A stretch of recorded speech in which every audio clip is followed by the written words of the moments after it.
अस्सलाम वालेकुम स्टूडेंट्स, मैं हूं आपका इंस्ट्रक्टर आतिफ नसीम और ये है आपका YouTube channel science made sensible. आज के लेक्चर में हम टाइप्स ऑफ वेक्टर्स में हमसे जो दो टाइप्स रह गए थे वो डिस्कस करेंगे, पोजीशन वेक्टर और डिस्प्लेसमेंट वेक्टर।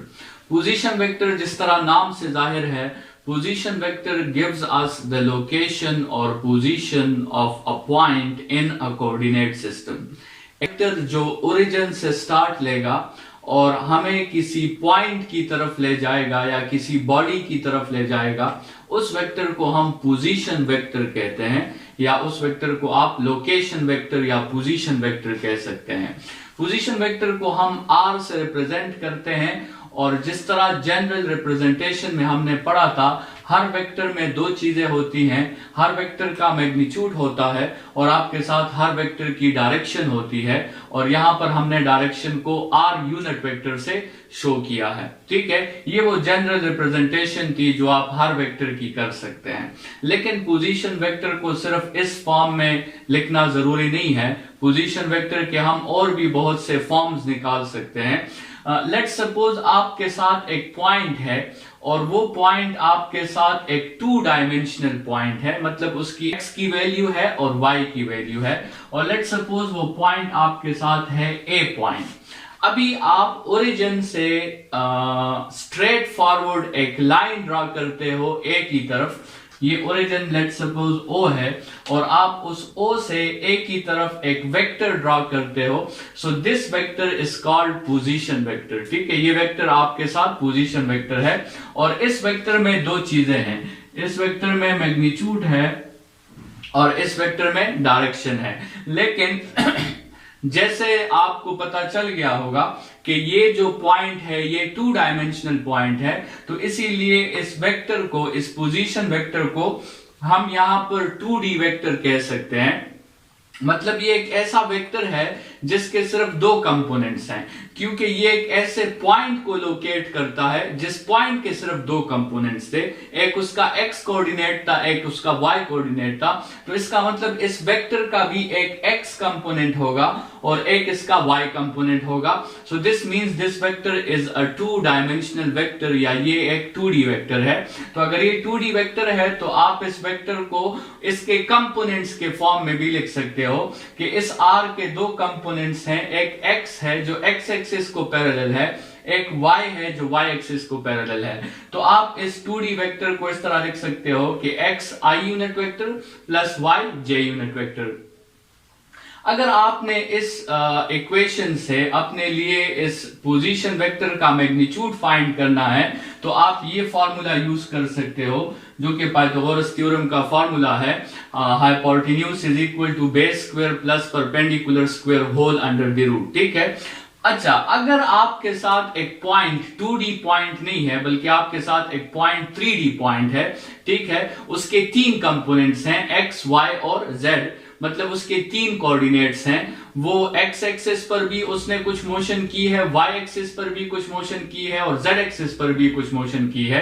तो ऐसे वेक्टर को, ऐसे पोजीशन वेक्टर को फिर हम 3D वेक्टर कहते हैं और उसके तीन कंपोनेंट्स होंगे, एक उसका x कंपोनेंट होगा, एक y कंपोनेंट होगा, एक z कंपोनेंट होगा, और उसको आप इस फॉर्म में लिख सकते हैं कि r is equal to x i unit vector plus y j unit vector plus z k unit vector. और अगर आपने इस स्टेटमेंट के लिहाज से r का मैग्नीट्यूड फाइंड करना है तो आप ये फॉर्मूला यूज कर सकते हो, जो असल में इसी पाइथागोरस थ्योरम का ही एक जनरलाइज्ड फॉर्म है, जिसमें आपके साथ r मैग्नीट्यूड जो होगा वो x square plus y square plus z square whole under the root होगा। ठीक है, तो ये हमने जो है तीन different forms of position vectors पढ़ लिए। हम पोजीशन वेक्टर को इस फॉर्म में भी लिख सकते हैं, लेकिन अगर हमें पता हो कि एक पोजीशन वेक्टर 2 डायमेंशनल है तो फिर हम उसको इस फॉर्म में भी लिख सकते हैं, और अगर हमें पता हो कि वो पोजीशन वेक्टर 3 डायमेंशनल है तो फिर हम उसे इस फॉर्म में भी लिख सकते हैं। और इन दोनों फॉर्म से आप फिर अपने लिए अपने पोजीशन वेक्टर का मैग्नीट्यूड भी फाइंड कर सकते हैं। स्टूडेंट्स आते हैं डिस्प्लेसमेंट वेक्टर की तरफ। डिस्प्लेसमेंट वेक्टर और पोजीशन वेक्टर में थोड़ा सा फर्क है। डिस्प्लेसमेंट वेक्टर भी आपको किसी पॉइंट की लोकेशन बताता है, किसी पॉइंट की पोजीशन बताता है, और पोजीशन वेक्टर भी किसी पॉइंट की पोजीशन बताता है। लेकिन पोजीशन वेक्टर में जो खास बात है वो ये है कि वेक्टर आपका ओरिजिन से स्टार्ट लेगा। Position vector is a vector which shows us the position of a point from origin, ठीक है। और डिस्प्लेसमेंट वेक्टर में ये बात जरूरी नहीं है। डिस्प्लेसमेंट वेक्टर में जो वेक्टर है वो ओरिजिन से स्टार्ट नहीं लेता, बल्कि वो कोऑर्डिनेट सिस्टम से में कहीं से भी वो स्टार्ट ले सकता है। तो अगर हमें कोई वेक्टर जो है किसी पॉइंट की पोजीशन बताएं लेकिन वो ओरिजिन से स्टार्ट ना ले तो फिर हम उसे डिस्प्लेसमेंट वेक्टर कहेंगे। लेकिन अगर वो ओरिजिन से स्टार्ट ले ले तो फिर हम उसे पोजीशन वेक्टर। मैंने आपको एग्जांपल में एक कोऑर्डिनेट सिस्टम में दो पॉइंट्स दिए हैं, पॉइंट ए और पॉइंट बी, ठीक है। पॉइंट ए के कोऑर्डिनेट्स जो हैं वो x1 y1 है और पॉइंट बी के कोऑर्डिनेट्स आपके साथ x2 y2 है। ये दोनों पॉइंट्स आपके साथ टू डायमेंशनल पॉइंट्स हैं। फिर मैंने दो वेक्टर्स शो किए हैं OA और OB। OA को मैंने R1 से रिप्रेजेंट किया है और OB को मैंने R2 से रिप्रेजेंट किया है। अगर आप थोड़ा सा लॉजिक यूज करें तो आपको पता चल जाएगा कि यहां पर OA जो है it is the position vector of A और OB जो है it is the position vector of B। लेकिन अगर हमसे कोई क्वेश्चन करें कि आप B की पोजीशन फाइंड करें not with respect to origin but with respect to A, आप B की पोजीशन फाइंड करें विथ रिस्पेक्ट टू A, मतलब आप A से वेक्टर को स्टार्ट करें और आप उसे B तक ले आए, मतलब आप ये वेक्टर फाइंड करें, ये वेक्टर जिसे हम ए बी वेक्टर कहते हैं। तो ये ए बी वेक्टर जो है ये भी हमें बी की पोजीशन का ही बता रही है। ये वेक्टर भी बी की तरफ ही पॉइंट कर रहा है, लेकिन इस वेक्टर में असल बात ये है कि ये ओरिजिन से स्टार्ट नहीं ले रहा, ये आपके साथ पॉइंट ए से स्टार्ट ले रहा है। तो ऐसे वेक्टर को जो हमें किसी पॉइंट की लोकेशन के बारे में बताता है लेकिन वो ओरिजिन से स्टार्ट नहीं लेता, ऐसे वेक्टर को हम कहते हैं डिस्प्लेसमेंट वेक्टर, ठीक है। तो यहां पर ये ए बी जो है ये डिस्प्लेसमेंट वेक्टर है और इस डोमेन में, इस टॉपिक में हमने इस ए बी के लिए फॉर्मूला डिराइव करना है और हमने देखना है कि हम डिस्प्लेसमेंट वेक्टर को कैसे मालूम कर सकते हैं with the help of two position vectors. अगर आपको दो पोजीशन वेक्टर्स गिवन हो OA और OB तो आप इन दोनों पोजीशन वेक्टर्स के हेल्प से अपने लिए डिस्प्लेसमेंट वेक्टर AB भी फाइंड कर सकते हो और डिस्प्लेसमेंट वेक्टर BAB आप फाइंड कर सकते हो। फिलहाल हम डिस्प्लेसमेंट वेक्टर AB जो है वो फाइंड कर रहे हैं। इस डायग्राम को आप जरा हेड टू टेल रूल के मुताबिक देखें।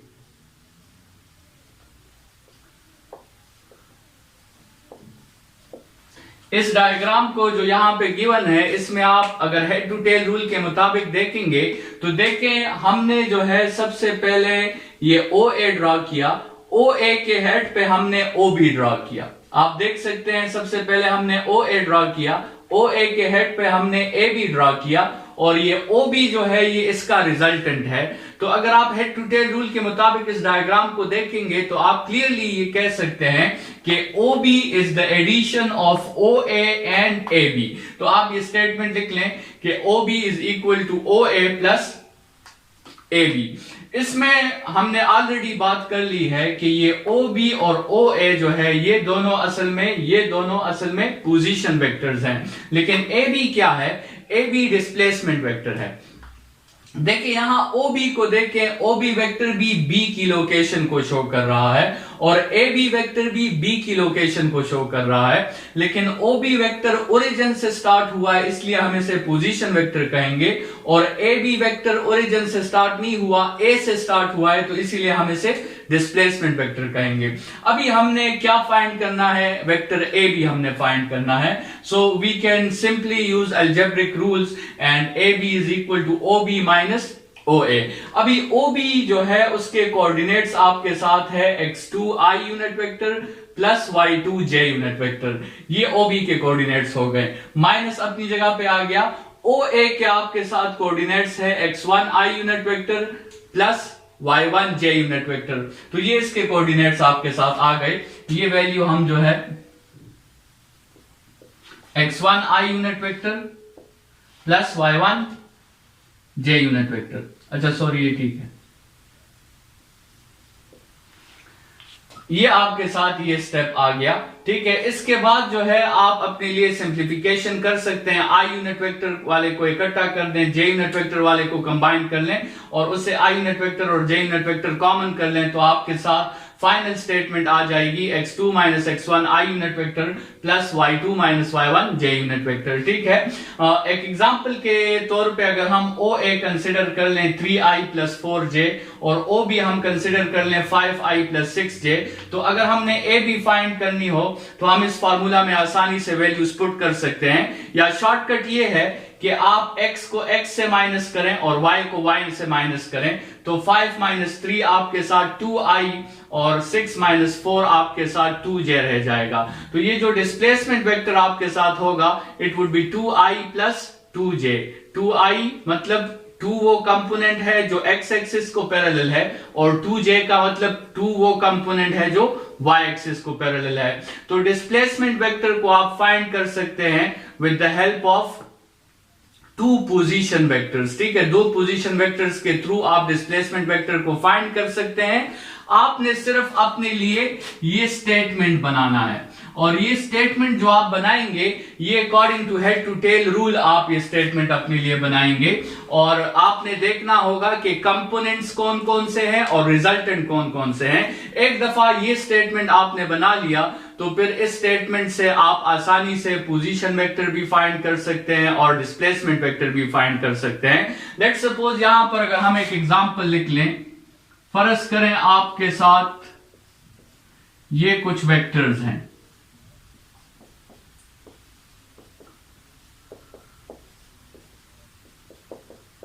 ये कुछ वेक्टर्स हैं आपके साथ A, B, C, D और E। इस वेक्टर को, इन सारे वेक्टर्स को अगर आप हेड टू टेल रूल के मुताबिक ऑब्जर्व करेंगे तो ये देखें A ड्रा हुआ, A के हेड पे B ड्रा हुआ, B के हेड पे C ड्रा हुआ, C के हेड पे D ड्रा हुआ। इसका मतलब A, B, C और D ये सारे कंपोनेंट्स हैं और देखें A के टेल से लेकर D के हेड तक एक वेक्टर गया है, मतलब ये इसका रिजल्टेंट है। तो आप easily head to tail rule के मुताबिक लिख सकते हैं कि E is equal to A plus B plus C plus D। ठीक है, आपके साथ जो E है वो A plus B plus C plus D के इक्वल है। तो इस तरह आप अपने लिए ये स्टेटमेंट बनाओगे हेड टू टेल रूल का और एक दफा ये स्टेटमेंट आपका बन गया तो फिर आपके साथ गिवन डेटा होगा, वो गिवन डेटा आप पुट कर लेंगे और आप अपने लिए रिक्वायर्ड रिजल्ट जो है वो मालूम कर सकते हैं। इस लेक्चर के साथ हमने टाइप्स ऑफ वेक्टर्स को कंप्लीटली जो है डिस्कस कर लिया है। हमने unit vectors, negative vectors, null vectors, equal vectors, unequal vectors, ठीक है, इसके अलावा पोजीशन वेक्टर और डिस्प्लेसमेंट वेक्टर ये हमने डिस्कस कर लिए हैं। ये बात याद रखें कि जब हमारे साथ एक वेक्टर में सिर्फ एक कंपोनेंट होता है, एक वेक्टर का सिर्फ x कंपोनेंट होता है, y कंपोनेंट होता है या सिर्फ z कंपोनेंट होता है, तो हम कहते हैं कि this vector is on a line. ठीक है, लेकिन अगर किसी वेक्टर के 2 कंपोनेंट्स होते हैं, एक्स वाई कंपोनेंट हो गया या वाई जेड कंपोनेंट हो गया या जेड एक्स कंपोनेंट हो गया, तो फिर हम कहते हैं कि this vector is on a plane. ठीक है, और अगर किसी वेक्टर के आपके साथ 3 कंपोनेंट्स हैं, एक्स भी है, वाई भी है और जेड भी है, तो फिर हम कहते हैं कि this vector is in space. ठीक है, तो वेक्टर का एक component it is on a line, vector के 2 components it is on a plane, vector के 3 components it is in space. ये 3 बातें आप जहन में वेक्टर्स में रखें। नेक्स्ट लेक्चर में हम जो है वेक्टर्स को और भी आगे बढ़ाएंगे। इस लेक्चर के लिए इतना ही। Thank you students.